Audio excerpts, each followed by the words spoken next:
Oi pessoal, depois de muito tempo resolvi gravar um vídeo pra vocês, mas prometo que a gente vai ter uma frequência maior desses vídeos referentes à área da saúde como um todo. Eu sou professora do curso técnico de enfermagem, então a gente vai voltar mais o conhecimento para parte dos cuidados, né, de enfermagem muitas vezes. Mas hoje eu quero trazer um assunto que é interessante para quem está dando clínica cirúrgica, que é anestesiologia, certo?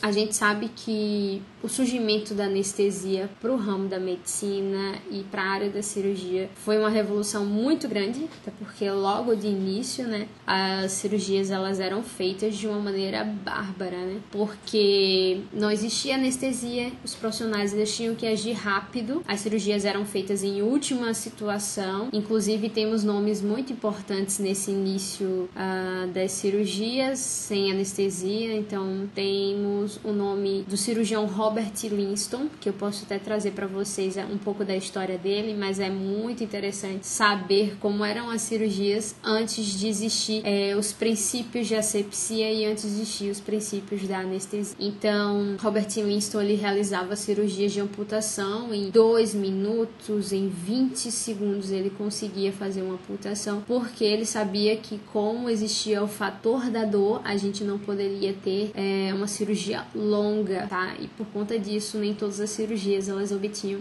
sucesso. Então, hoje a gente vai falar sobre as anestesias gerais, tá? Depois eu volto a falar um pouco sobre o marco histórico. E as anestesias gerais, elas são anestesias que suspendem a sensibilidade do corpo todo, né? As anestesias são classificadas em 2 classes. Aquelas que suspendem a sensibilidade no corpo todo, que são as anestesias gerais e as sedações conscientes, e temos também aquelas que bloqueiam a sensibilidade de partes do corpo, que são as raquidianas, peridural, transsacral, paravertebral, os bloqueios, enfim. Hoje a gente só vai ater para as anestesias gerais. As anestesias gerais, de uma maneira geral, a gente encontra em 2 apresentações. Ela pode ser endovenosa e inalatória, certo? Ambas as duas vão existir suas vantagens e desvantagens, e muitas das vezes a gente vai ter a associação dessas 2 formas, a inalatória com a endovenosa. As anestesias gerais inalatórias, né, a gente pode obter através de gases anestésicos ou através de líquidos voláteis, né, que são drogas como o alotano, o sevoflurano. Eles são associados com oxigênio ou pode ser associado também com o óxido nitroso, que é um gás anestésico bastante utilizado, inclusive. Ele é conhecido como gás hilariante, e aí a gente já tem uma outra questão para abordar em um outro vídeo.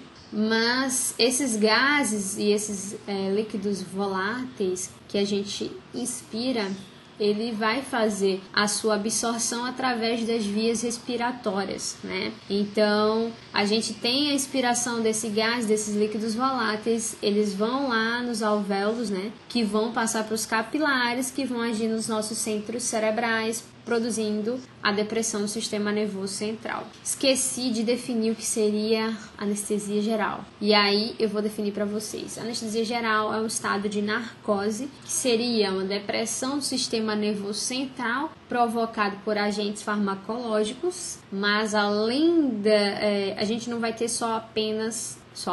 a gente não vai ter apenas a inconsciência como efeito da anestesia geral. Nós vamos ter também o relaxamento muscular, nós vamos ter o efeito analgésico no corpo todo e vamos ter a perda dos reflexos. Então, quando a gente fala de anestesia geral, muita gente acha que é uma droga só que o médico administra no início da cirurgia e acabou.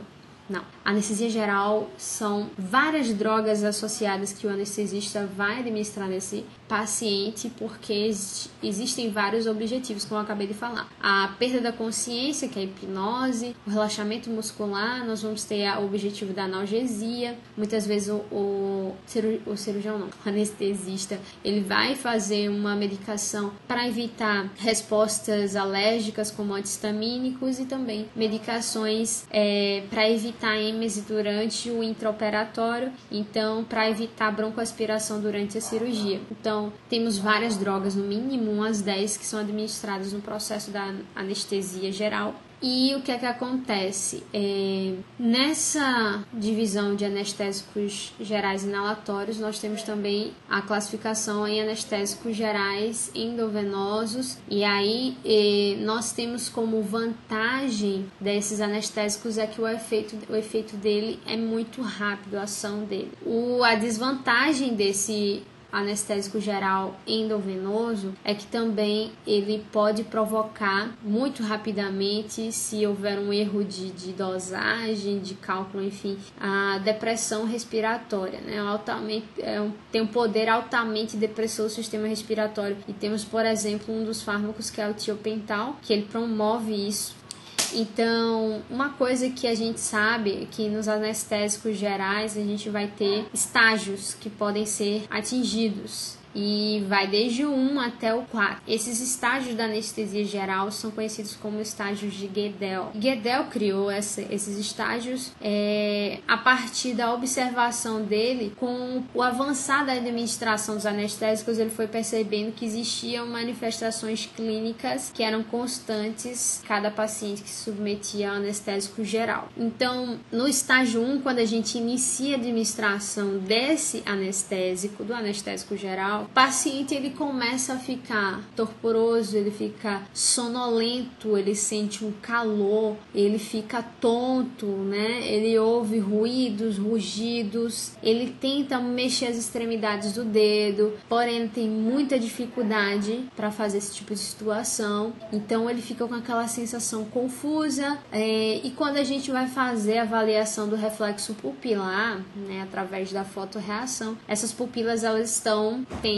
midríase e miose de acordo com a fotoestimulação. A gente coloca a luz, o que tende a acontecer é a miose. Quando a gente retira a luz, a pupila ela tende a dilatar. Então, o que demonstra a pupila? Que o paciente ele ainda está consciente. Certo? Não houve ainda a promoção da inconsciência da anestesia geral, já que está logo no início. Quando a gente começa a introduzir mais anestésico nesse paciente, a gente chega ao estágio 2 da anestesia geral, em que o paciente ele já começa a ter o que a gente chama de fase de excitação. E o que é que acontece? O que é que acontece nessa fase de excitação? O paciente ele vai começar a ficar agitado, ele vai rir, vai chorar, vai conversar, vai ficar eufórico de fato, vai querer, se ele se manter por muito tempo nessa situação, ele não vai querer ficar contido, ele vai querer arrancar os aparelhos. Então, a frequência cardíaca dele, respiratória, vão estar irregulares, as pupilas vão estar dilatadas. A gente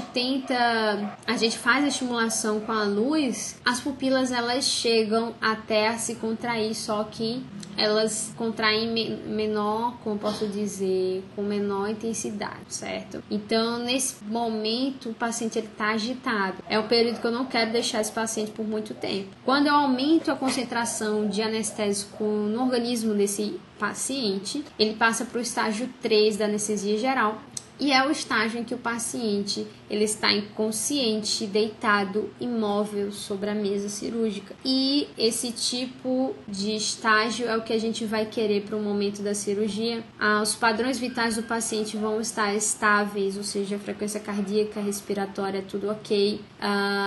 As pupilas, elas vão se contrair, porém também com menor intensidade, elas já não estão dilatadas como no estágio 2. A pele do paciente ainda está rosa, enrubescida, né, levemente enrubescida. Então, o paciente ele pode permanecer por horas nesse estágio 3 da anestesia geral, que é o estágio da cirurgia, certo? Ele pode variar do mais leve 1 ao mais profundo 4 durante horas. Ele pode ficar variando entre esses estágios, certo? Então, só que se eu administro mais anestésico nesse paciente, eu posso chegar ao estágio 4 da anestesia geral. Só que o estágio 4, ele é considerado um coma induzido ou erro médico. esse tipo de estágio eu não quero alcançar durante a cirurgia. Nesse momento, o que é que vai estar acontecendo? Os sinais dos padrões vitais dele vão estar instáveis, vão estar reduzidos. O paciente ele vai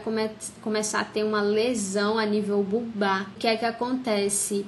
A pele do indivíduo já começa a ficar cianótica, frequência cardíaca e respiratória, como eu falei, reduzidas. Se nada for feito, né? Se ninguém observar a tempo e suspender essa anestesia e colocar ele no suporte ventilatório e circulatório, esse paciente ele tende a progredir ao óbito. Então, o estágio 4 é quando muito anestésico é administrado no paciente. Então, se trata de um erro médico. Então, em geral, a gente vai fazer a associação dos anestésicos endovenosos com os inalatórios, até porque os endovenosos, como eu falei para vocês, são de efeito rápido, e quando a gente faz a administração do anestésico geral endovenoso, o paciente ele tende a passar por esse estágio 1 e 2, que são estágios que eu não quero que ele passe por muito tempo. Ele passa mais rápido com o anestésico geral endovenoso, chega ao estágio 3, e já eu associo com os anestésicos inalatórios, porque eles têm a vantagem de ter um controle maior da profundidade da anestesia. Então, se o médico ele quiser aprofundar a anestesia,